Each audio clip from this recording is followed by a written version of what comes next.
Roberto Parra es un ingeniero bioquímico con maestría en Ciencia y Tecnología de los Alimentos por la Universidad Autónoma de Querétaro y un doctorado en biotecnología por la Universidad de Cranfield en el Reino Unido. Sus investigaciones después del doctorado se han centrado sobre todo en el campo de los bioprocesos, con más de 200 artículos publicados en esta temática. Es especialista, entre otros temas, en aspectos relacionados con la bioenergía, con la valorización de residuos agroindustriales, la biotecnología de microalgas, que va a ser un poco el objetivo de la charla que nos va a impartir. Y bueno, pues ha sido profesor investigador en distintos organismos, como la Escuela de Ingeniería y Ciencias del Instituto Tecnológico de Monterrey, en México, liderando un grupo de biotecnología sostenible aplicado. Es también miembro del Sistema Nacional de Investigaciones y de la Academia Mexicana de las Ciencias y actualmente compagina su posición dentro de la Universidad Autónoma de Nuevo León, en México, con su actividad en una firma de ingeniería denominada IECOS, también localizada en Monterrey. También, pues, un poco el objetivo de esta actividad ya industrial, pues, es el diseño de nuevos procesos y plantas pilotos para la industria biotecnológica. Creo que por mi parte no tengo mucho más que decir, simplemente pues os dejo con el profesor Roberto Parra para que comience su presentación. Cuando quiera, Roberto. Gracias, doctor Salvador. Muchísimas gracias por la presentación. Le agradezco mucho a a estar aquí en estas charlas de ingeniería de bioprocesos. Y bueno, pues un gustazo desde acá, desde México, desde la Facultad de Agronomía de la Universidad Nacional Autónoma de México. Bueno, les vamos a presentar la experiencia que hemos tenido en el manejo de proyectos que tienen que ver con las microalgas en particular. Lo hemos titulado así: Desarrollo de procesos de microalgas para la contribución hacia la sostenibilidad. Y bueno, hablando ahora sí que el gorro que traigo, IECOS, es una empresa de producción y desarrollo de empresas, de plantas industriales, y de aquí se desprende el spin-off ACET, el cual pues busca detonar el desarrollo ahora sí que con la fuerza de la ingeniería, de la manufactura y desarrollo de las plantas, con la parte del desarrollo de bioprocesos. Bueno, aquí tenemos, permítanme, déjenme cambiarlo un poquito. Esta es la agenda. Les voy a hablar tema de economía circular, que es el tema básicamente biológico, que es como ocurre normalmente en la naturaleza, pero a través del uso de la ingeniería, pues podemos transformar o acelerar, tener sistemas de alta tasa de transformación, por ejemplo, para la biocaptura de CO2, también el tema de tratamiento de agua como otra visión, vamos a decir, más sostenible para el tratamiento de efluentes. Y la otra parte que también se está convirtiendo en algo muy importante es los productos de alto valor, o la sustitución de algunos productos que estamos utilizando hoy y que pudieran ser producidos de esta forma más sostenible. Algo de acuacultura también, utilizando microalgas como una fuente para sustituir alimentos que ya estamos utilizando, para alimentar, obviamente, que peces en la piscicultura, y algo un poco más del team que tenemos y lo que hemos estado desarrollando juntos. Perdón. Bueno, empezamos con esto de la economía circular. Es un tema que pone sobre la mesa la Naciones Unidas, y estas 17 metas de desarrollo sostenible están basadas en economía circular, y que tendrá un impacto en algunas de estas importantes indicadores, ya sea aliviando los problemas que tenemos de pobreza, inequidad, ¿verdad? El tema de cero hambre. Sabemos que viene un reto bien importante para poder abastecer de alimentos a la población, que aunque ha bajado un poco el paso de crecimiento, aún se ve un reto el poder producir más alimentos para la población. Y bueno, ahí vamos a estar enfocados en temas de salud y bienestar para todos, temas de la vida en el agua, temas de cambio climático, de responsabilidad para el caso del consumo responsable, y el tema de sostenibilidad de las ciudades y comunidades. Son de los puntos que atañen a lo que vamos a estar presentando el día de hoy.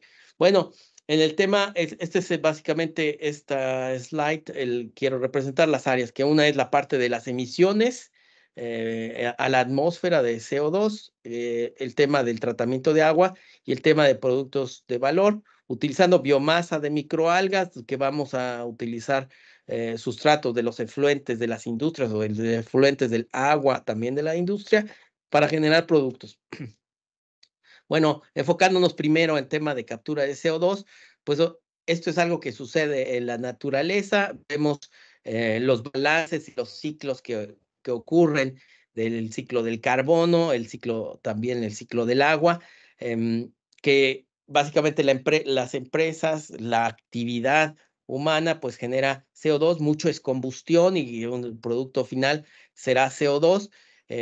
De alguna forma, la fotosíntesis alivia este problema, recargando todo el ambiente, todo el planeta, utilizando ese CO2 dentro de la parte de su ciclo más importante, que es la fotosíntesis, y transformando este CO2 en moléculas que puedan tener otra vez valor para que este planeta siga operando o siga viviendo. Entonces, lo que queremos hacer es tratando de usar los organismos más hábiles en cuanto a su capacidad de fotosíntesis y aprovechamiento de sus productos que generan para acelerar esa reincorporación del CO2 emitido hacia otra vez a la cadena productiva. Entonces, en eso, pues hemos encontrado que las microalgas son muy interesantes porque capturan rápidamente CO2. En los océanos, por ejemplo, la Blue Economy está siendo un tema muy importante porque captura mucho CO2 de la atmósfera, los mares, y los mares por las microalgas, los ríos también por las microalgas. Entonces, nuestro objetivo es tratar de implementar procesos, aplicaciones de microalgas que puedan ayudar o coadyuvar al planeta a transformar ese CO2 que es emitido en otros productos, pero además también hemos visto que las microalgas pueden tener muchas funciones y eso es lo que les vamos a platicar un poco. Pues bueno, normalmente esto ocurre, ahí tenemos los manglares, tenemos los sistemas acuáticos donde está capturándose el CO2, por ejemplo, de los mares o de los ríos. También tenemos las microalgas y hemos aislado algunas microalgas con la particularidad de que estas microalgas, por ejemplo, Cnidesmus, pues puede producir exopolisacáridos y estos exopolisacáridos tienen un valor interesante, utilizando el CO2 como una molécula que queremos básicamente deshacernos o reducirla en cuanto a su concentración en la atmósfera, utilizando un organismo fotosintético como Cnidesmus y entonces producir otros compuestos como los exopolisacáridos. Este es el plan y el plan es esto también, pues obviamente que genera oxígeno y genera productos que pueden servir para nuestra operación. Hemos hecho algunos estudios, es una publicación en el Journal of CO2 Utilization con Itzel López Pacheco, estudiante de doctorado del TEC de Monterrey, y lo que vimos es de qué tamaño tendrían que ser los fotobioreactores para poder tener a toda la Ciudad de México, que es una megaciudad con 0 emisiones de CO2. Y bueno, ahí ven un poquito las magnitudes y los tamaños que tuvieran que tener fotobioreactores. Obviamente, esta es esquemático, solamente nos da una idea de qué tamaño tendrían que ser estos reactores, que obviamente que son reactores bastante grandes para poder aprovechar todas las emisiones, que son muchas. Hay un gran paso, hay mucho que trabajar en la optimización del diseño de estos fotobioreactores para que sean más eficientes y también en el de la selección de las cepas que obviamente tengan más capacidad para capturar CO2. Bueno, como les decía, pues alternativas hay muchas, pero los tiempos de retorno, los tiempos que necesitamos para poder capturar estas emisiones de CO2, pues tenemos que acelerarlas. Es algo que hemos visto y esto ocurre. Obviamente no significa no hacer no cuidar nuestros manglares, no descuidar nuestros bosques, pero buscar otras formas de utilizar suelos que no son tan utilizados o suelos áridos, buscar oportunidades a lo mejor hasta en la arquitectura para poner fotobioreactores y capturar CO2. Bueno, eso es una tendencia que está ocurriendo. De los estudios que nosotros hemos hecho, de hecho, este es uno de los estudios relacionados con cuánto CO2 pudiéramos atrapar con las microalgas. Hicimos esta prueba utilizando básicamente CO2, la composición de CO2 en la atmósfera, 0.03%, pero nos fuimos también a 10 y a 20% de CO2. Obviamente son mezclas sintéticas que hacemos o que pedimos que se manufacturen para que nosotros pudiéramos explorar en forma continua con un gas limpio qué pudiera pasar si nosotros alimentábamos 10 o 20% de CO2 a los cultivos de microalgas. Y lo que observamos fue que las microalgas son capaces de crecer. Bueno, algunas cepas son más hábiles para poder transformar altas concentraciones de CO2, como se ve ahí. Algunas cepas pueden incluso transformar mejor altas concentraciones de CO2 y crecer mucho mejor sin observar ningún efecto tóxico si lo comparamos con el crecimiento, obviamente, en condiciones normales, es decir, con CO2 atmosférico. Y al mismo tiempo, las cepas son capaces de producir lípidos y carbohidratos que no sirven. Básicamente este CO2 se está transformando en carbohidratos y lípidos que tienen un potencial para ser utilizados otra vez en la sociedad. Es un tema importante.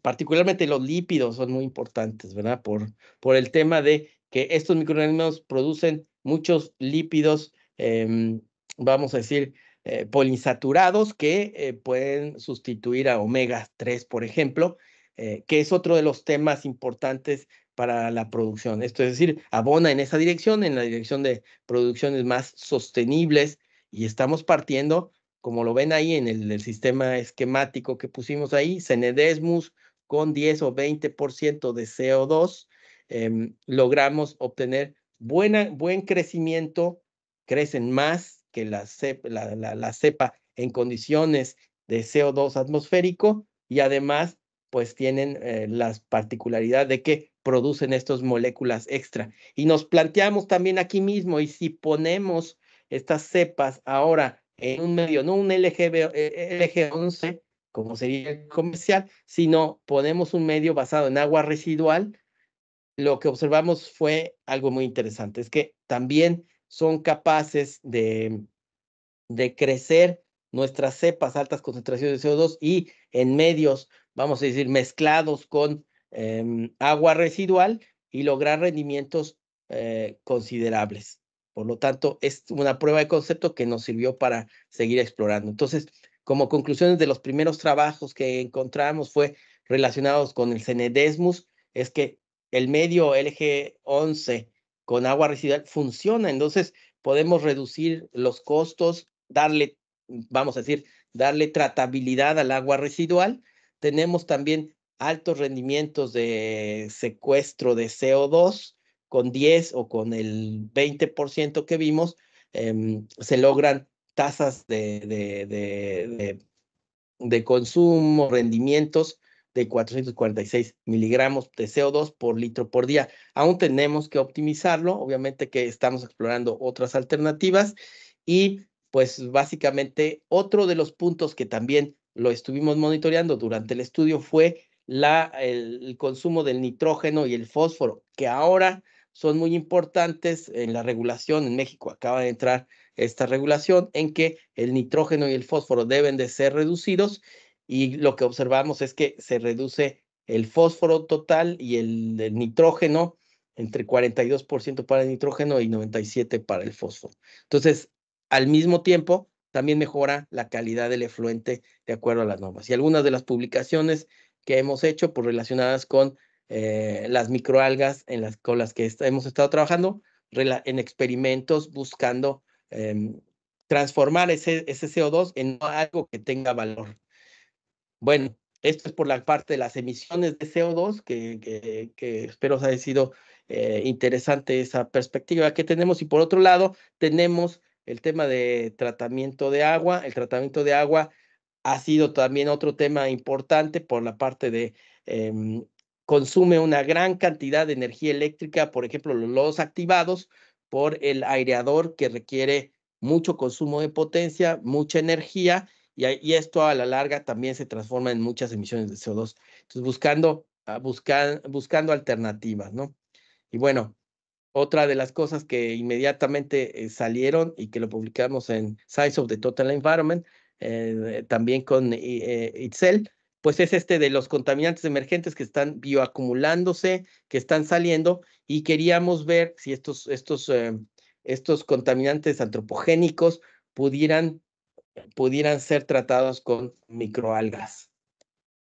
Y empezamos a hacer algunas combinaciones. Aquí en México, pues hay la producción bovina y porcina grande.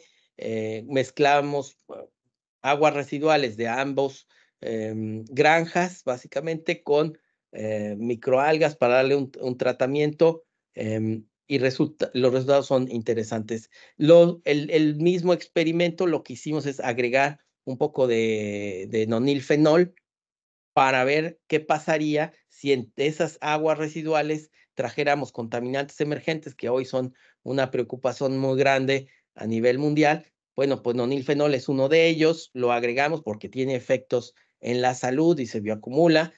Y lo que vimos de forma interesante es que el nonilfenol se degrada en este sistema que trata aguas residuales de forma muy efectiva utilizando microalgas.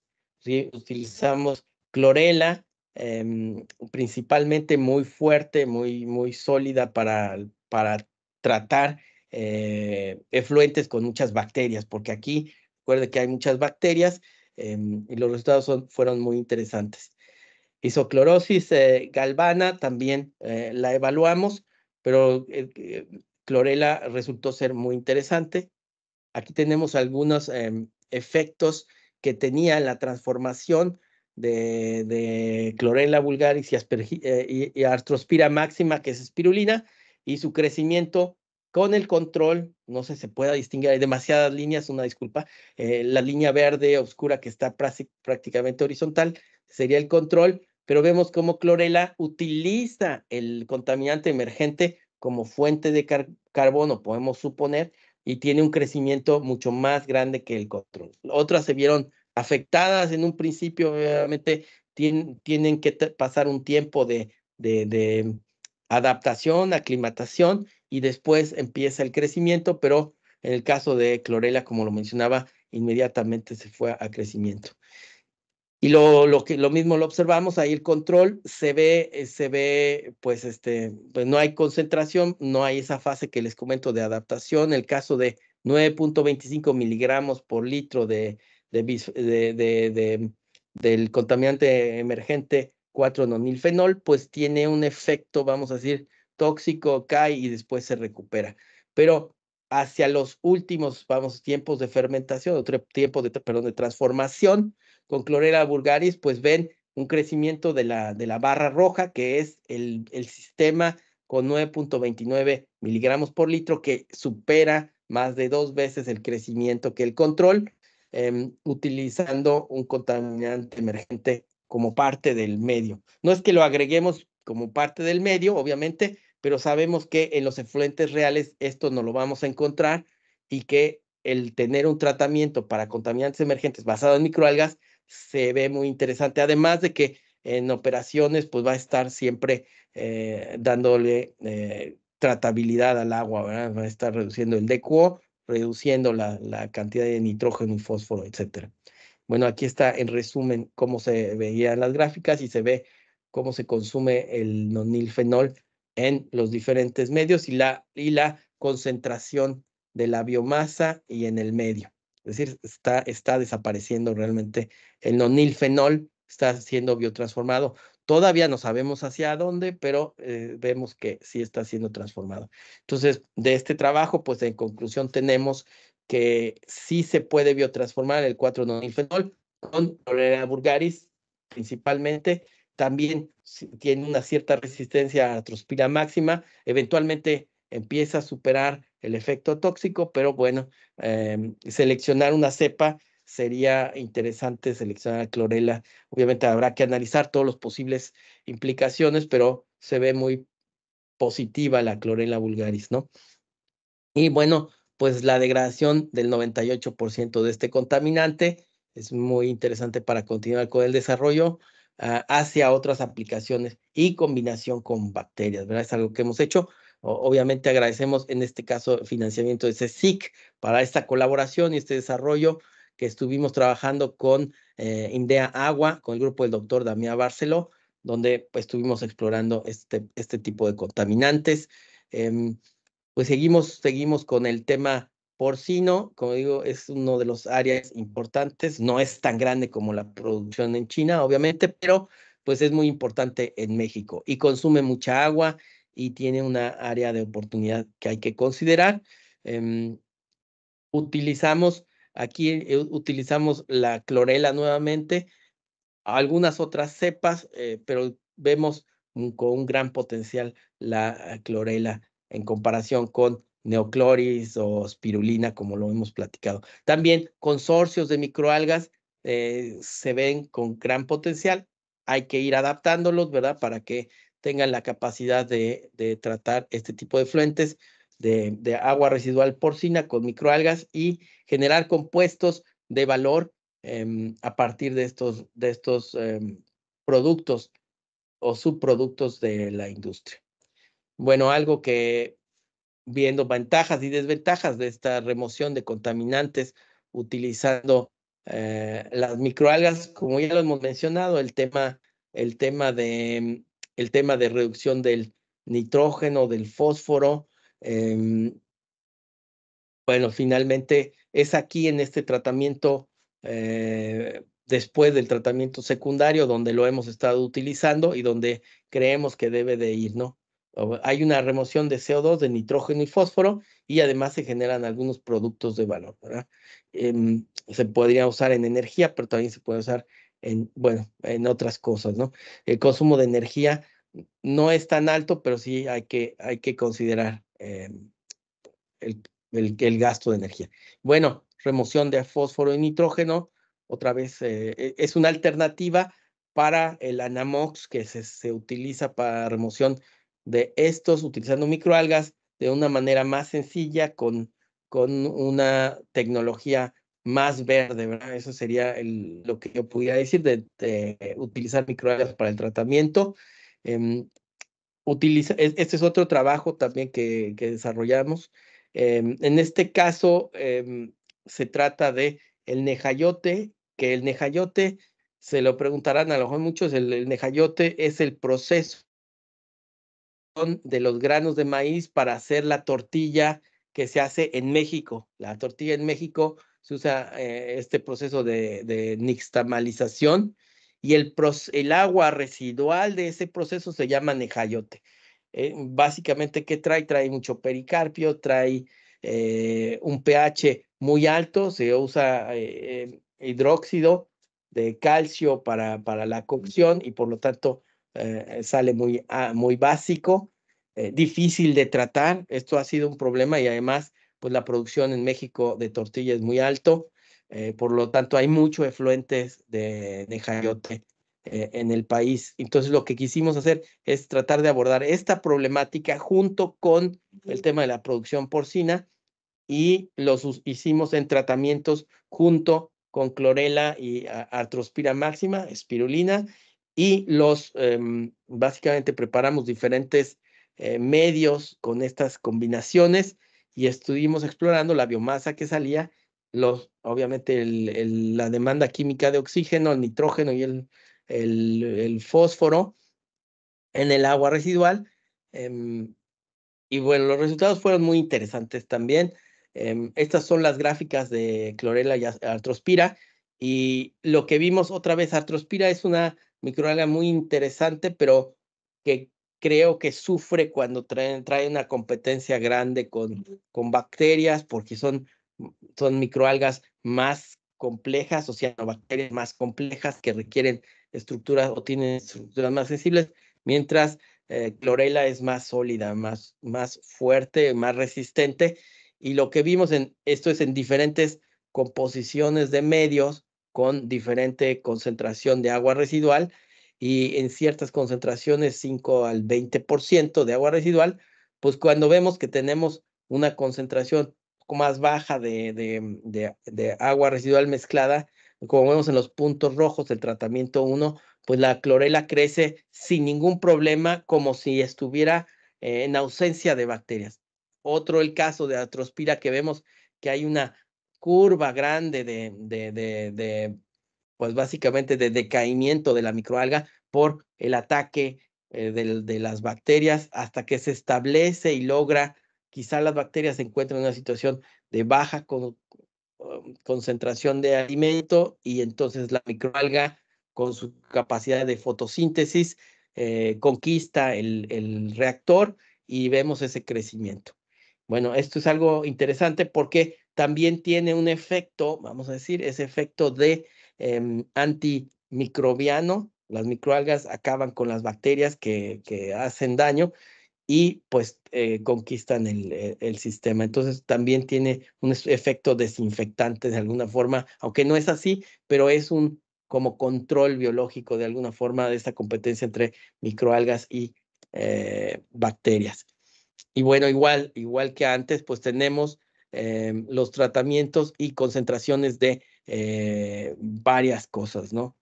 Concentraciones, estos serían DQOs, la reducción de DQOs en comparación con el control, pues baja considerablemente. Nitrógeno y fósforo también bajan considerablemente.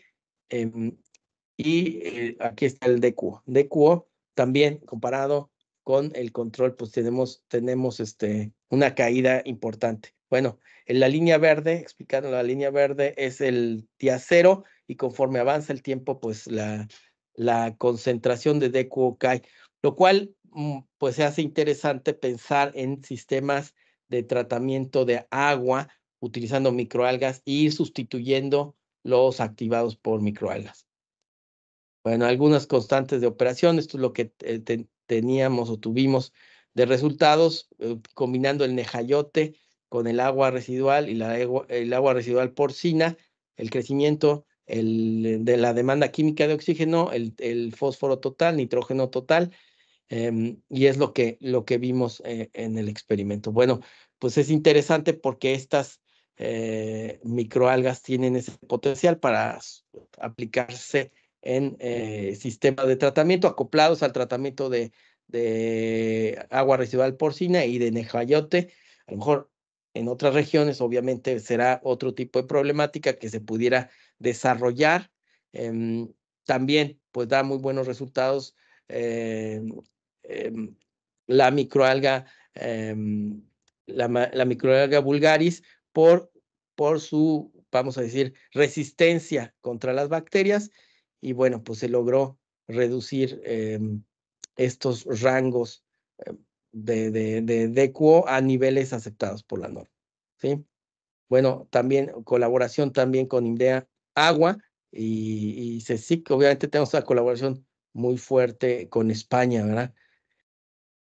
Esto es un poco la valorización, esto es el esquema de lo que estamos queriendo ir a valorización de la microalga por el potencial que tiene. Obviamente lo vimos de la parte ambiental, es una parte muy interesante, pero por otro lado tiene el potencial de, además de todo lo que hemos mencionado, pues generar compuestos de valor como los pigmentos, como los polisacáridos, etcétera, ¿no? También tiene el potencial de hacer bioplásticos, también la parte de producción de hidrógeno verde, y obviamente que finalmente también tiene un potencial como fertilizante. Entonces, esta otra parte es, uno tiene como un especie de yin yang, tenemos una parte que es la parte del tratamiento, remoción de contaminantes emergentes, y por otro lado, la generación de compuestos de valor.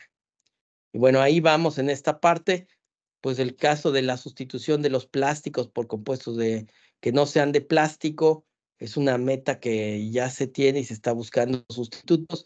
Y aquí en este caso se pudiera usar el agua residual también como una fuente de polímeros para hacer nuevos plásticos, ¿no?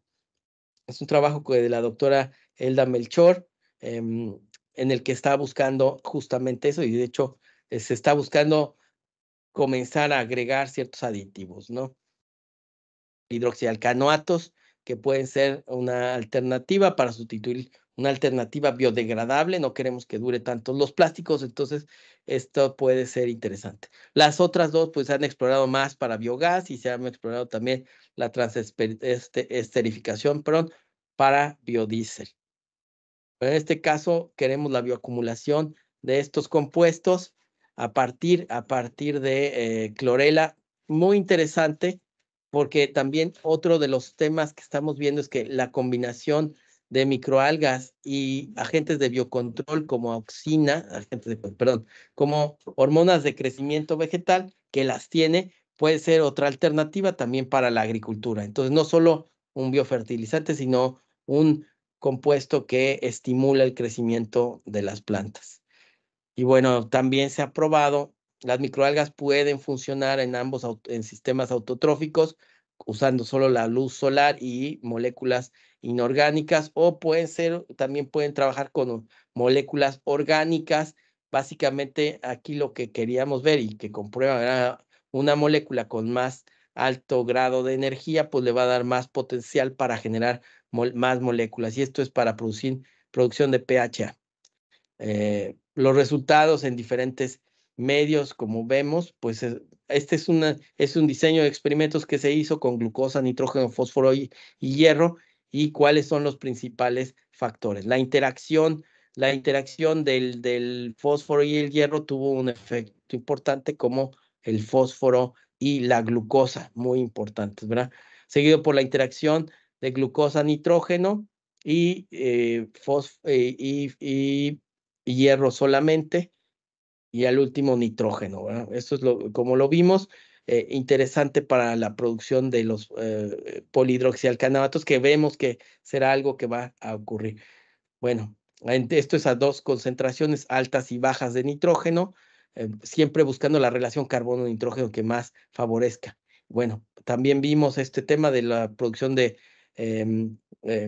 carbohidratos, lípidos bioplásticos, interesante, con concentraciones o producciones, rendimientos altos, para pensar en un proceso de producción, tratamiento de agua, pero al mismo tiempo acoplado a la producción. Y aplicaciones, pues de productos, pues es muchas, ¿no? No discutiremos tanto estos, pero realmente hay muchos productos que pudiéramos estar sacando, como betacarotenos, por ejemplo, directamente, hasta santina, por ejemplo, otro producto también derivado de Cenedesmus que se puede estar utilizando, o ficocianina, parte de los complejos de la tilacoide, de las microalgas y cianobacterias para la fotosíntesis. Pues esta proteína tiene un alto valor, etcétera, ¿no? Pues en ese sentido, pues compuestos funcionales hacia muchas líneas. Y pigmentos es algo que también nos hemos enfocado mucho a la producción de ficopigmentos, por el valor que tiene la ficocianina, ficoeritrina, más ficoeritrina, en producción y en colaboraciones que hemos tenido. Esta es una colaboración que tuvimos con la Universidad de Swansea. Ahí trabajó Eduardo Sosa cuando era mi postdoc. En este caso, llegamos a obtener del Porphyridium purpureum, la ficoeritrina purificada a grado alimento, a partir de medios muy sencillos. Utilizamos reactores. El tema del escalamiento, y un área muy importante del doctor Mario, es este tema de escalamiento. Pues bueno, tuvimos los retos de cambiar de geometrías completamente, pensando desde bolsas o desde de frascos duranes, hasta bolsas y reactores de 2,000 litros.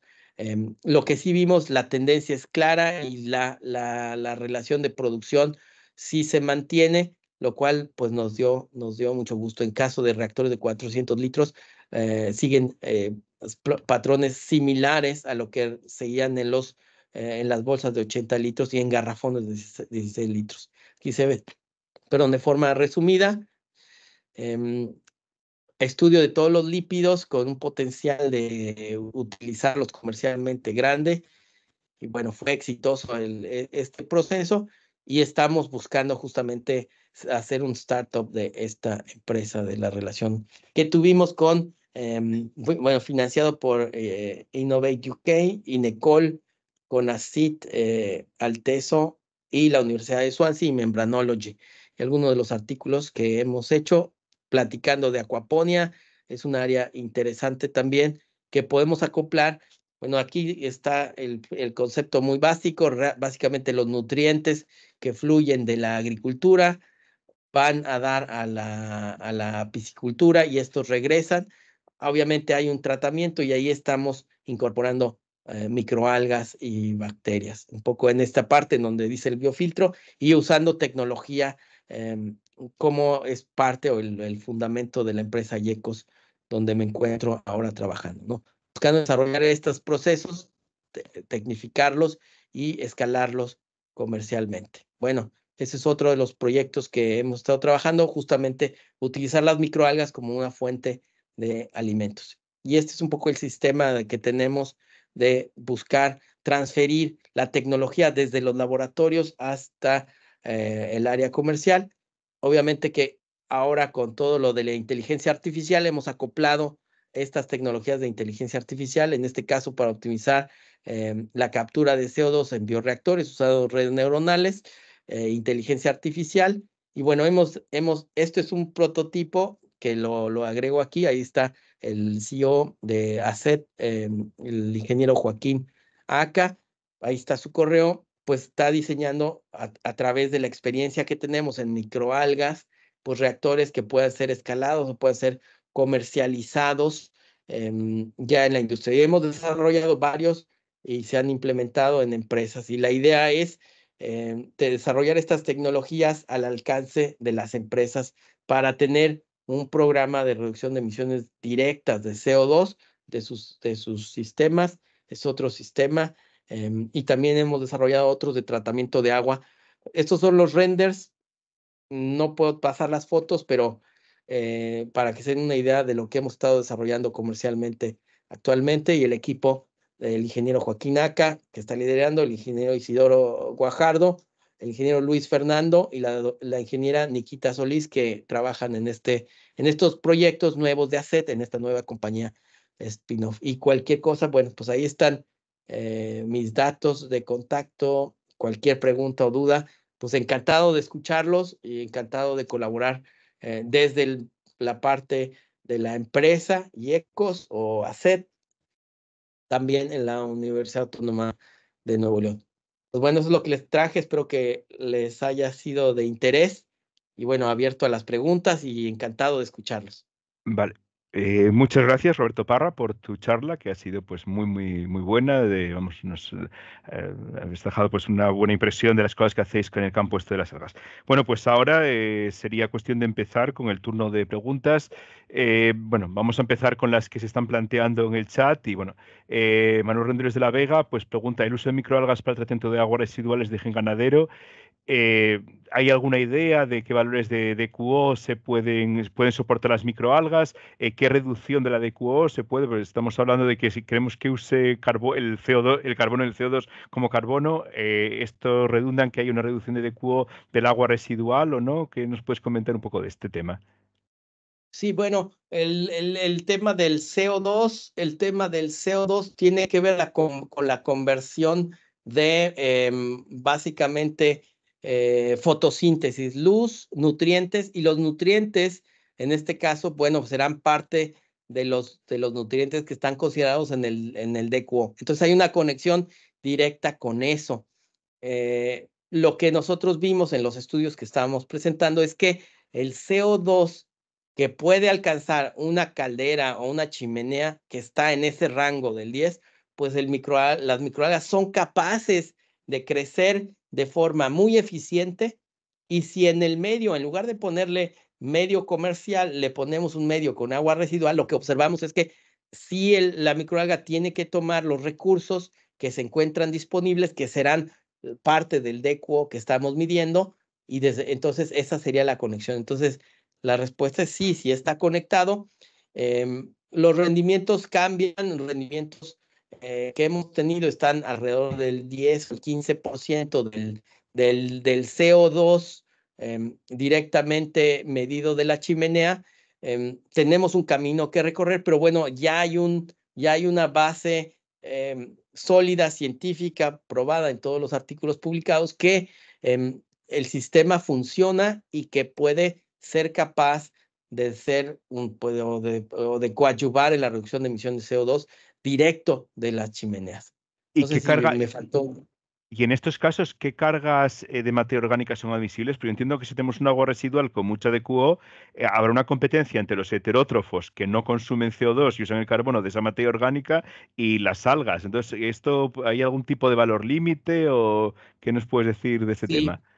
buen punto. Nosotros hemos establecido el valor de 1000 partes por millón de DQO como el límite. Es decir, sería, por eso mencionaba como un terciario, un tratamiento terciario, mientras que en el secundario, pues podemos darle duro a que el crecimiento de las heterotróficas y que ese DQO reduzca, básicamente porque el sistema de microalgas puede tratar muy altos DQOs, pero tiene tiempos más largos por lo que le comentaba de esa lucha darwiniana entre las bacterias y las microalgas. Entonces, con un valor de 1000 partes por millón, el tratamiento con microalgas va directo. Entonces, no tendríamos esa competencia que habría en un tratamiento secundario con muy alto DQO.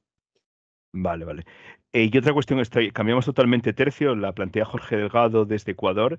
Nos pregunta que si qué experiencias tenéis utilizando clorelia en aguas residuales y ya yendo más a la obtención de biodiesel. Es decir, ya va un poco más allá del reactor biológico, ya va un poco al tema de que era una cuestión que tenía yo apuntada para comentar, cómo de fácil, difícil es obtener ese biodiesel. Nosotros tenemos aquí alguna experiencia con fangos de depurador y tal, pero rendimientos no suelen ser tan altos, ¿no? Entonces es un poco la... No, no, buena pregunta desde Ecuador. Sí, yo creo que el tema de producir biodiesel a partir de microalgas no nos ha resultado mm, económicamente factible porque la concentración es baja y la cantidad de biodiesel que se requiere es muy grande. De hecho, nosotros iniciamos justamente también trabajando con biodiesel, pero después lo que nos dimos cuenta es que los ácidos grasos, particularmente algunos omegas, por ejemplo, que son necesarios para el desarrollo de muchos organismos vivos, particularmente humanos, pues es muy grande. Y viendo otra vez las metas de desarrollo sostenible, pues sería importante que pudiéramos buscar otras fuentes de omega 3. Estoy hablando aquí de agua residual y no sería el caso, pero el tema de utilizar básicamente los ácidos grasos poliinsaturados para fines de aplicación en animales o incluso hasta en humanos, pues debe ser más una prioridad que el biodiesel. Pero pues es posible, sí, pero económicamente no se ve tan factible. Un poquito es el tema de los costos, muchas veces está subsidiado el diésel, competir con eso es una cuestión más de mercado, creo yo. Vale, vale. Y luego también, también desde Ecuador, Jorge Delgado, nos pregunta si tenéis alguna experiencia de trabajar con aguas de industria textil aplicando microalgas, aparte de los... Buena pregunta. Yo he trabajado con agua de la industria textil, básicamente pigmentos, colorantes o lo que sea, pero lo he trabajado más desde en la perspectiva con hongos, usando Mm, enzimas. Es lo que normalmente he hecho. De hecho, estuve en un proyecto europeo justo trabajando en eso, pero con microalgas no he tenido esa experiencia. Pues se pudiera evaluar. El tema que tenemos aquí es que autotrófico, si está muy obscurecido por el pigmento o por el colorante, pues no puede hacer fotosíntesis, entonces tendría que ser más heterotrófico el metabolismo de la microalga que estamos claro. seleccionando. No lo he hecho eso. Sí, sí, sí, ahí el tema, claro, el tema de que no te llega la radiación solar, eso es un problema muy de base, ¿no? Y luego yo quería comentarte, has hablado de una cosa que es bastante interesante, que es integrar la captura de CO2 con microalgas con el tema de los contaminantes emergentes, que es un problema que a día de hoy tenemos abierto. Claro, mi pregunta es, nosotros tenemos unas microalgas, se supone que los contaminantes emergentes han pasado a las microalgas. Entiendo que una parte importante van a ser asimilados, es decir, se van a disolver en el tejido graso, que es donde se tienden a acumular estos contaminantes. Entonces, luego durante el procesado de esas microalgas para obtener los productos, ¿dónde nos quedan esos contaminantes emergentes? ¿O estamos suponiendo que se metabolizan? Pues de momento todavía es una caja negra, aún no hemos estudiado el metabolismo de esos contaminantes emergentes dentro de la microalga. Queremos creer que se van a metabolizar, pero obviamente hay riesgo de que no se metabolicen y solamente se bioacumulen o se almacenen en alguna vesícula. Tenemos que estudiar, no lo hemos estudiado todavía, es un tema de investigación creo que pendiente. Podemos estudiar, sería súper interesante. De momento estamos viendo que se están desapareciendo. Pudiera ser incluso que los metabolitos derivados de este metabolismo puedan ser más tóxicos, habría que estudiarlo, pero al momento no lo hemos hecho. Vale. Y luego no sé si alguien se anima a hacer algún tipo de cuestión más en el chat, que solo tenía estas tres.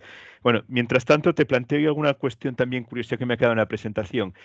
Antes todavía en el turno de discusión hablábamos del problema del biodiesel, que efectivamente hay muchas publicaciones de cómo tener biodiesel a partir de algas, incluso de fangos activos, de biomasa heterótrofa y tal, pero sí da la sensación de que desde un punto de vista económico-técnico está muy lejos de que sea rentable.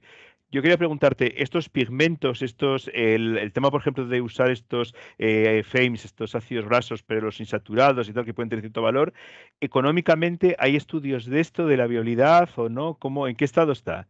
O dicho de otra Sí, manera, sí, ¿tú sí. nos recomendarías por dónde ir para hacer dinero con esto? ¿Cómo lo ves? Claro, claro, claro, claro, no, pues sí, de hecho estuvimos pues en esa disyuntiva en algún momento y vimos, pues académicamente, pues está muy padre y lo podemos hacer y desarrollar, pero económicamente no era factible. Y entonces dimos una vuelta y lo enfocamos hacia estos compuestos, básicamente a los pigmentos de alto valor de las microalgas, y entonces ahí cambia la fotografía, cambia el escenario, porque entonces la concentración de las microalgas, que es muy pequeña para tener una unidad comercial de biodiesel, se convierte en una de las productoras de compuestos de pigmentos muy grande. Y entonces esta economía se hace interesante. Por ejemplo, los pigmentos, la astaxantina, por ejemplo, que es un pigmento rojo que se utiliza para pues el alimento de camarones y de los pescados, perdón, del salmón, para que tenga ese color rosa. Bueno, Ujú. pues esa astaxantina, pues el kilogramo cuesta 5,000, 7,000 o a $10,000, euros el kilogramo. Entonces, eso ya se hace atractivo económicamente. La ficoeritrina, por ejemplo, la ficoeritrina o la ficocianina, pues tienen valores comerciales interesantes. De hecho, eso lo hicimos durante ese proyecto con Swansea, muy interesante, y vimos que la ficoeritrina tiene un valor altísimo en el mercado, que puede llegar a los millones de dólares el kilogramo. Entonces, económicamente eso se hace factible.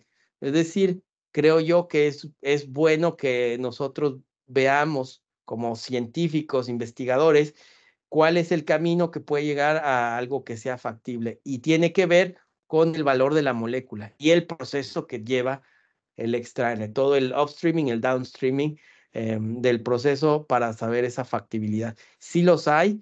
Nosotros hemos hecho algunos estudios por nuestra cuenta, pero sí los hay comerciales para explorar esto. Y yo diría que commodities, es decir, algo que es muy común y de muy bajo costo, todavía está en reto porque no hemos logrado aumentar la concentración de microalgas a ese nivel de densidad de población por cualquier que sea la razón, a más allá de 1 gramo por litro. Si fuéramos quizás 5 gramos en un super fotobioreactor, pero necesitaríamos para que eso fuera comercial, pues unos 60 gramos por litro, lo cual todavía no ha sido posible. Entonces, sí, yo diría que sí es una reflexión importante que hagamos nosotros como investigadores o como emprendedores o como empresas para buscar esas moléculas que tengan un mayor interés Desarrollo. comercial y un mayor valor. Vale, pues nada, muchas gracias. creo que no hay más cuestiones. Nos has dejado una charla pues impresionante, que nos ha dejado todas las cosas muy claras y que, bueno, pues has dado a entender un poco lo importante que es este tema y la proyección de futuro que tiene. Bueno, pues nada, si nadie tiene ningún comentario más, pues simplemente darte las gracias por tu disposición a compartir tu experiencia con nosotros y bueno, pues nada, seguiremos en contacto y seguiremos viéndote en charlas de este tipo porque, bueno, pues nos ha gustado bastante el tema.